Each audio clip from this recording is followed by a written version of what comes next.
I'm Steve from LotPro.com, and today I'll be taking a look at the 2011 Mazda 2.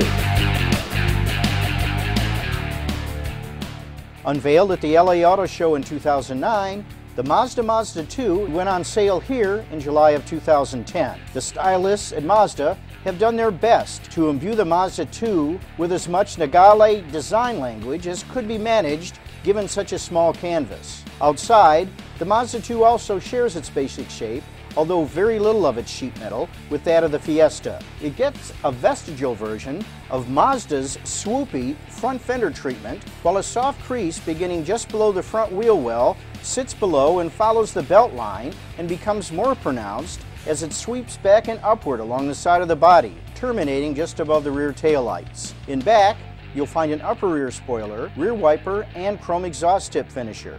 In addition to those touches, the 2 also gets Mazda's smiley face grille, a styling touch, as I have stated before, that continues to baffle me. Enough said.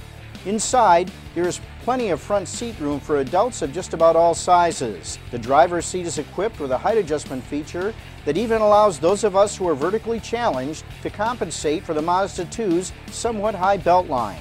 Interior materials are, for the most part, first rate, especially those used for the seats, although many surfaces, including those of the outboard armrests, are comprised of less than class-leading hard plastics. Fit and finish, on the other hand, is excellent, while the dashboard instrumentation is also simple, straightforward, and legible.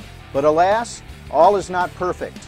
One of the first things I became aware of while driving was the fact that the readout for the radio is nearly impossible to see in bright sunlight due to reflected glare. And although passenger space is fairly generous for a vehicle of this size at 87.7 cubic feet, 2 cubic feet more than the Fiesta, and rear passenger legroom is 33 inches, 2 inches more than the Fiesta, this is done at the expense of a mere 13.3 cubic feet of cargo volume, a full 2 cubic feet less than its Ford cousin. With little in the way of available options, our touring trim level came very well equipped, even without the extras. Power windows, mirrors, and door locks with keyless entry were all standard.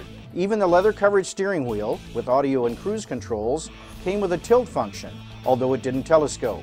Alloy wheels, intermittent wipers, along with a rear wiper, spoiler, and window defroster were also standard, as was air conditioning and an AM/FM/CD MP3 player with auxiliary input jack. Finally, stability control, ABS, and traction control in driver passenger side and curtain airbags also come standard. In addition to a short options list, when it comes to the Mazda 2, you can have any engine you want as long as you happen to want Mazda's 1.5-liter dual overhead cam, 16-valve ZY-VE MZR 4-cylinder engine that produces 100 horsepower at 6,000 RPM and 98 pound-feet of torque at 4,000 RPM. While this may not seem like much when compared to the Fit's 117 horsepower or the Fiesta's 120 horsepower, the 2 weighs 218 pounds less than the Honda and 216 pounds less than the Ford. As Colin Chapman would say, adding power makes you faster on the straights. Subtracting weight makes you faster everywhere.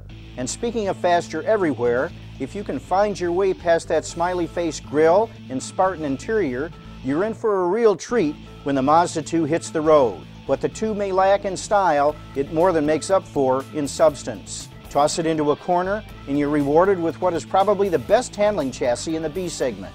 And while the power on tap is limited, the engine never sounds buzzy, even as it bumps up against its 6,500 RPM redline. Feedback through the steering wheel is excellent, and I managed and observed around town fuel economy of 31.8 mpg in very spirited driving with this automatic equipped model, nearly 5 mpg above its EPA estimate. Mazda 2 pricing begins at $14,975 for a base sport model with a 5-speed manual transmission. Our touring automatic brought the as-tested price to a very reasonable $17,480. After spending a week in the Mazda 2 touring, I find myself torn between its inherent goodness on one hand and its distinct lack of much of the cutting-edge connectivity and infotainment features that car shoppers look for these days, which can be found in many vehicles in this class. So it comes down to this: For those of you out there looking for a great handling, affordable small car and are also willing to forego such amenities as USB and hands-free Bluetooth, look no further than the Mazda 2. Well, there you have it, the 2011 Mazda 2. I'm Steve from Lotbro.com. Have a great day.